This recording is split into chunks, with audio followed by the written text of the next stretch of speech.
이분의 이야기 들으려고 채널 고정하고 계신 분들 너무 많으실 것 같아서 바로 모셔보려고 합니다. 이분은요, 부동산계 우블리 위버라인의 우아미 이사 함께하도록 하겠습니다. 이사님 안녕하세요. 네, 안녕하세요. 네, 반갑습니다.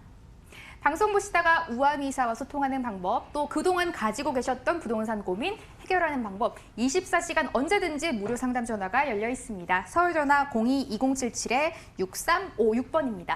먼저 이사님께 시장 이야기부터 들어봐야 될 것 같은데요. 일단 저번 주에 전반적으로 서울 물가와 집값 그리고 이 PIR, 연소득 대비 주택 가격의 비율 전반적으로 설명을 해주셨습니다. 오늘 2탄을 준비하셨다고 들었어요, 이사님. 네, 이어서 좀 말씀드리도록 하겠는데요. 다시 한번 말씀드리지만 우리가 이 부동산, 집 이런 것을 이제 투자 목적이건 아니면 살고 있는 곳을 생각할 때는 앞으로 향후 전망에 대해서 어떻게 오를 것인지 떨어질 것인지 그런 부분을 생각하게 될 텐데요. 지금 현재 시점을 정확하게 안다면 그 상승 여력이 있는지 그런 잠재력이 있는지를 좀 살펴볼 수 있을 것 같아서 준비를 한 부분입니다. 그래서 실제로 우리나라가 얼마나 많이 올랐는지를 말씀을 드리면서 이제 지난 시간 얘기인데요. 이 과거 1년 동안, 2018년 동안에 이 나라들이 얼마만큼 올랐는지 그 부분입니다. 그 부분에 있어서 우리나라가 요 정도 수준을 유지하고 있다라는 거 단 3%밖에 오르지 않았다라고 말씀을 드렸고요. 이 수치 같은 경우에는 너미널이 아닌 물가가 가만히 된 가격으로서 리얼하우스 프라이스, 실질 주택 가격 그 상승률을 비교한 것이라고 말씀드렸습니다. 그렇게 상승 그 분을 그 실질 가격으로 해서 봤을 때는 정말 많이 오른 거는 아니라는 그런 도표로 확인을 해볼 수가 있는데 실제로 2018년 정말로 우리나라 사람들 주택 가격 많이 올랐다라고 얘기했던 그 해입니다. 우리나라만 오른 것이 아니라 다른 각국들도 많이 올랐다라는 거 한번 짚어드렸고요. 그리고 이 전 세계의 그런 주택을 선도하고 있는 주택 가격을 선도하고 있는 미국 시장을 좀 살펴볼 필요가 있다라고 말씀을 드리면서 미국 시장이 전체적으로 2008년도에 금융위기 있고 나서 좀 하락세였다가 2012년을 저점으로 해서 계단식으로 지금까지 계속 상승세를 이어가는 그 상승 추세에 있다라고 말씀을 드렸고요. 우리나라도 역시 마찬가지로 조금은 후행하지만 2013년 그리고 2014년쯤에 저점을 찍고 지금까지도 같은 상승세를 이어가고 있는데 지금은 좀 횡보하는 기간인 것 같다라고 말씀을 드렸습니다.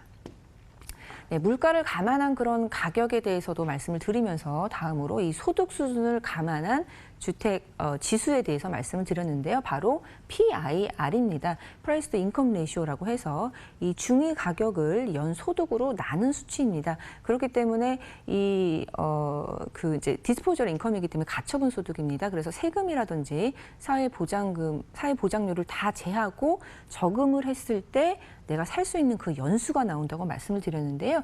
서울은 이 주요 도시들하고 비교를 했을 때 21위를 차지하고 있고 20.67이 나왔기 때문에 20년 정도가 걸린다. 벌어서 저금만 했을 때 20년 정도가 걸린다라고 말씀을 드렸고요. 제일 비싼 도시들을 보면 홍콩, 베이징, 샹하이 보면은 홍콩은 거의 50년에 육박한다고 보시면 되겠고요. 정부 상위권은 이제 40년 이상인 것으로 보여지기 때문에 서울, 인프라 면에 있어서나 경제 규모 면에 있어서나 굉장히 높은 수준을 유지하고 있는 서울인데 PIR로 보면은 이제 살만하다라고 말씀을 드렸었습니다. 그리고 또 PRR이라는 지수도 있습니다. PRR 지수는 이 주거 비용, 그러니까 전세나 월세를 살았을 때 우리나라만 이제 전세가 있기 때문에 다른 국가들은 이제 월세 비용을 말하는 거고요. 이 전월세로 살았을 때 주거 비용이 싼지 비싼지를 좀 가늠할 수 있는 수치인데요. 이 수치를 보자면은 이 중위 가격을, 그러니까 주택 가격을 연 임대 소득으로 나눈 수치입니다. 그렇기 때문에 수치가 높으면 높을수록 이 주거 비용이 싸다, 주거 비용이 저렴하다라고 생각을 해보시면 되겠는데요. 우리나라 72가 넘는 수치로서 이 PIR 기준으로 봤을 때 40위권 안에 있는 국가들하고 비교를 해보면은 2위입니다. 거의 제일 높은 수준이라고 볼 수 있는데요. 그만큼 전월세로 사시는 분들, 이 주택의 그런 가격들, 그러니까 주거 비용이라고 얘기를 하는데 이 주거 비용이 그렇게 비싼 도시는 아니다라는 것도 한번 확인을 해볼 수가 있습니다.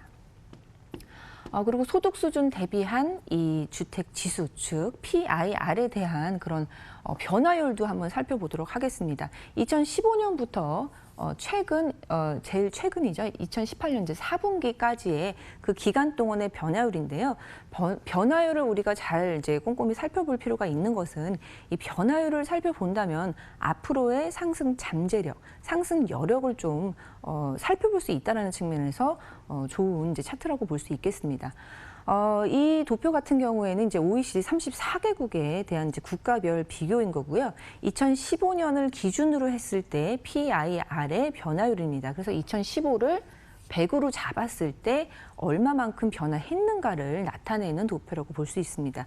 가장 많이 올랐던 나라는 캐나다입니다. 캐나다는 2015년 100에서 그리고 2018년 4분기 이제 제일 최근이 뭐 123 정도로 올랐기 때문에 123 정도로 올랐기 때문에 23%포인트 정도 올랐다라고 보시면 되겠고요. 거의 대부분의 나라들이 2015년 대비해서 다들 올랐습니다. 단 이제 여기서부터 여기까지 이제 8개 국만 100에서 이제 아래를 차지하고 있기 때문에 오르지 않은 것으로 떨어진 것으로 보여지고요. 우리나라는 여기에 위치를 해 있는데 거의 꼴찌에서 두 번째라고 보시면 되겠습니다. 즉 소득 대비한 집값의 상승률이 2015년부터 지금까지 봤을 때 꼴찌 수준으로 올랐다라고 보시면 되겠고요. 그렇기 때문에 앞으로의 PIR이 오를 그런 여력, 그런 잠재력이 더욱더 많다라고 분석을 해볼 수가 있겠습니다. 네, 그러면 PRR의 변화율도 살펴보도록 할 텐데요. PRR 다시 한번 말씀드리면은 이 주택의 가격, 중위 가격을 이 연 임대 소득으로 나눈 값입니다. 그 값 같은 경우에는 우리나라는 100이라고 이제 나왔는데요. 이것도 마찬가지로 2015년을 100으로 두고 그리고 2018년 4분기 제일 최근을 제일 최근의 변화율을 나타난 숫자라고 보시면 되겠는데요. 100이라는 거는 2015년부터 지금까지 100이라고 유지를 하고 있는 것입니다. 그렇기 때문에 변화율이 없다고 보시면 되겠고요. 그 말은 뭐냐면 집값이 오른 만큼 전월세 가격도 올랐다라고 생각을 하시면 되고 전월세 가격이 오른 만큼 집값도 똑같이 올랐다라고 보시면 되겠습니다. 그러한 위치에 있다라고 이제 살펴보면은 다른 나라들 같은 경우는 좀 상승세를 이루고 있었다라고 좀 분석을 해보시면은 지금 어느 위치에 있는지 우리나라의 집값, 전월세 가격이 어느 위치에 있는 것도 가늠을 해볼 수가 있겠습니다. 네, 이렇듯 우리나라 PIR 말씀을 드렸는데 PIR도 21이지만 결코 이게 높은 것이 아니라고 말씀드린 거는 이 서울이 대단히 이제 선진화돼 있다, 우리나라가 이제 선진화돼 있다, 이 부분을 좀 강조를 드렸는데요. 실제로 이제 기반 시설 면에서 우리나라의 위치가 어디 있는지를 좀 살펴보는 그래프도 보겠습니다.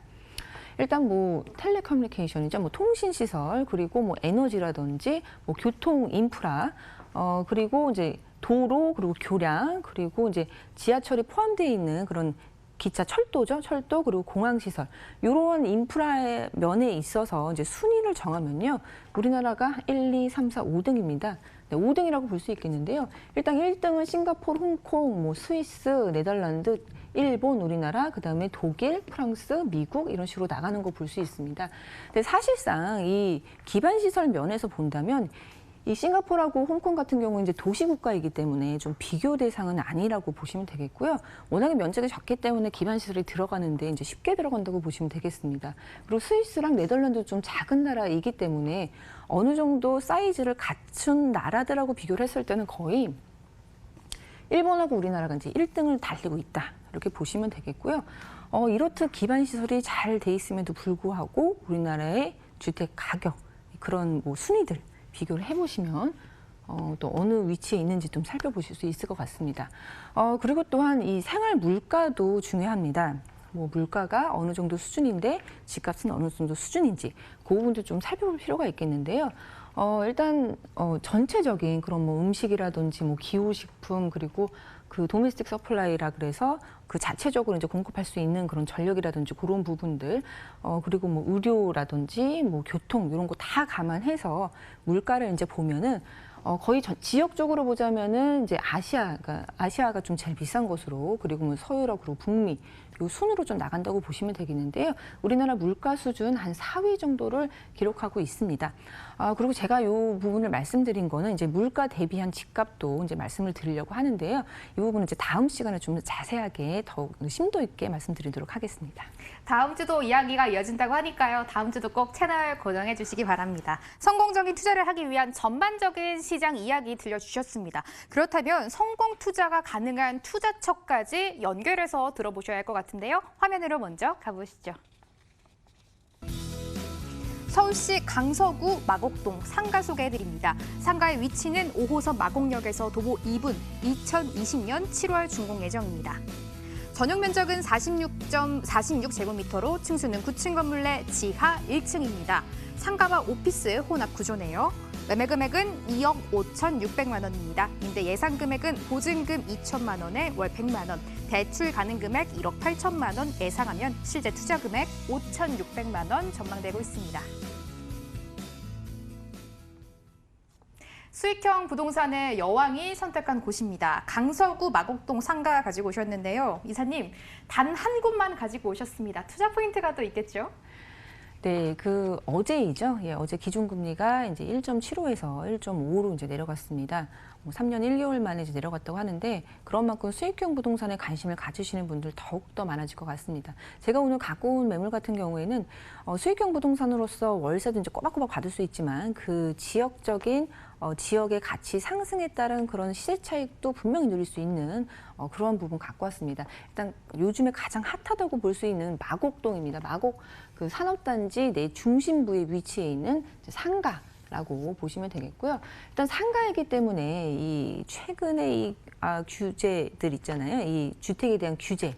좀 피해갈 수 있는 그런 부분이 있다라고 말씀을 드리겠고 특히나 대출 부분, 대출에 대한 규제가 없기 때문에 좀 편안하게 갈 수 있는 그런 투자 상품이라고 보시면 되겠습니다. 일단 지역 같은 경우에는 이 마곡산업단지의 중심부인 마곡역에서 도보 2분 거리에 있는 초역세권이고요. 그리고 공항대로에 이 마곡역이 있는데요. 공항대로 바로 뒤편에 있는 상가입니다. 사실상 이 대로변에 있는 상가보다는 뒤편 상가가 더 수익률이 높다는 것은 이제 많이 아실 것 같습니다. 그리고 또 이제 365일 상권이 아주 활성화되기 좋은 조건을 가지고 있습니다. 이 공항대로 건너편으로 보시게 되면은 굉장히 뭐 행정 업무 타운이 집중이 되어 있고 문화 쇼핑 공간도 있으면서 대기업들이 질비해 있습니다. 그리고 또 바로 뒤쪽으로는 이제 아파트가 대단지 아파트들이 이제 있기 때문에 그러한 수요를 번갈아 가면서 쓸 수 있기 때문에 365일 쉬지 않는 상권이 형성되기 아주 좋은 조건을 가지고 있는 투자 포인트 말씀드렸고요. 또한 이제 메이저 시행사 그리고 시공사가 이제 진행을 하기 때문에 좀 안전하게 믿고 투자할 수 있다라는 것도 투자 포인트로 뽑아놨습니다. 또한 이 같은 블럭에 있는 이 상가 대비해서 굉장히 매력적인 분양가를 가지고 있습니다. 이 평당가 이제 상당히 좋다라고 말씀을 드리겠고요. 지금 말씀드린 상가는 지하에 있는 상가입니다. 근데 이 지하의 평당가가 또 지상 부분보다는 좀 저렴하다라는 거, 좀 수익률 면에 있어서 좀 얻어갈 수 있는 게 많다라고 말씀을 드리겠고요. 또한 이 지하 상가가 이 같은 블록 내에서도 본 매물만 있게 되는 좀 희소성 있는 지하 상가라는 것도 한번 포인트로 짚어보겠습니다. 매력적인 분양가가 형성돼 있다라고 소개해 주셨으니까요. 끝까지 주목해 보시면 좋을 것 같습니다. 이야기 조금 더 늘어볼게요. 예, 마곡지구 같은 경우는 제가 이제 시작 그리고 마지막이다 이렇게 말씀을 드렸는데요.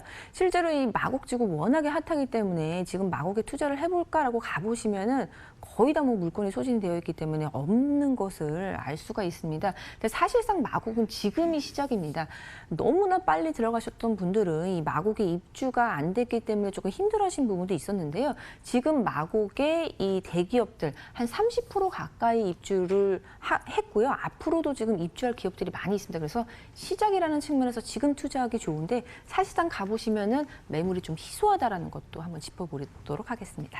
예고를 살짝 들어보니까 더더욱 상가가 궁금해집니다. 정확한 위치가 어딜까요, 이사님? 예, 마곡역에서 도보 2분 거리에 있습니다. 이 공항대로인데요. 공항대로 이제 이면에 있다라고 보시면 되겠고요. 바로 앞쪽으로는 14단지하고 15단지 이제 대단지 아파트들이 있습니다. 그렇기 때문에 이러한 주민들의 수요도 받을 수 있다라고 보시면 되겠고요.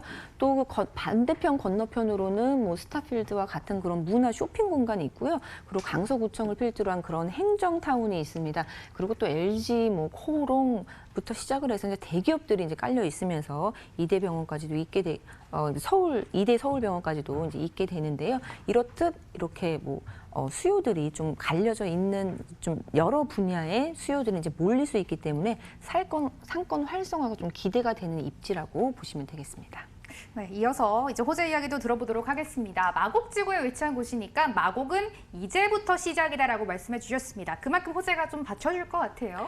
예, 일단 마곡 규모면에 있어서 정말 크고요. 그리고 이 시점에 있어서 지금 들어가기 굉장히 좋은 안전한 타이밍이다라고 보시면 되겠습니다.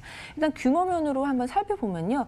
바로 건너편에 있는 상암 DMC의 한 6배 정도이고요. 여의도의 2.2배, 그리고 용산 민족공원 70만 평 얘기를 하는데요. 그거보다 넓은 110만 평, 굉장히 넓은 초대형 부지라고 말씀드리겠습니다. 그리고 또 국제교류복합지구도 지금 지금 시작을 한다라고 얘기를 하고 있는데, 사실상 국제교류복합지구랑 비교해도 110만 평이기 때문에 굉장히 큰 면적을 차지하고 있어서 초대형이라고 보시면 되겠고요. 그리고 또 질적으로나 양쪽으로 이제 크다라고 한번 말씀을 드렸고, 또 질적으로 살펴본다면 사실상 마곡지구 같은 경우에는 대기업이 들어오는 그런 산업단지입니다. 근데 부동산 가치가 오를 때는 사실 대기업, 양질의 일자리가 들어오면 부동산 가치가 오를 수밖에 없다라고 보실 수 있겠는데요. 좀 그림을 보시면 이 마곡역을 중심으로 해서 이 옆쪽으로 보시면 롯데부터 해서 넥센, 신세계, LG사이언스, 기트라미, 에스올, 이랜드 등등 여러 가지 그런 대기업들, 양질의 일자리가 들어오기 때문에 이 마곡지구는 이 마곡지구 자체적으로 큰 틀에서 봤을 때 이 부동산 가치 상승이 좀 생각이 된다 보시면 되겠고요. 지금 입주를 시작했다고 말씀을 드렸습니다. 지금 LG 사이언스 파크 보고 계시고요. 전부 다 이제 잘 마감이 되어 있는 것들 볼 수 있습니다. 코오롱도 지금 준공이 떨어졌고요. 지금 실제로 준공이 되어 있어서 지금 코오롱 건물 보시고 계십니다. 입주를 하고 있는 기업들도 있고, 그리고 앞으로 입주할 기업들을 위한 그런 건물을 짓는 그런 건물들도 있기 때문에 굉장히 잠재력이 큰 마곡 산업단지이다, 이렇게 말씀드리겠습니다. 이제 상가를 집중해 볼 시간입니다. 이사님, 앞으로 어떻게 지어지는 곳입니까? 네, 2020년 7월 준공 예정입니다. 지금 열심히 짓고 있는 현장인데요. 총 214호실로 구성이 되어 있습니다. 위쪽으로는 오피스, 이제 사무실이 들어가 있습니다. 그래서 사무실이 118세대가 있고요. 그리고 이 사무실하고 상가에 상주하는 인원만 해도 한 1000명 정도를 예상해 보기 때문에 이 지하에 있는 상가, 그 건물에 있는 수요층만 해도 1000명 이상을 예상을 해볼 수가 있습니다. 상가는 96호실로 되어 있는 건물 특징을 가지고 있고요.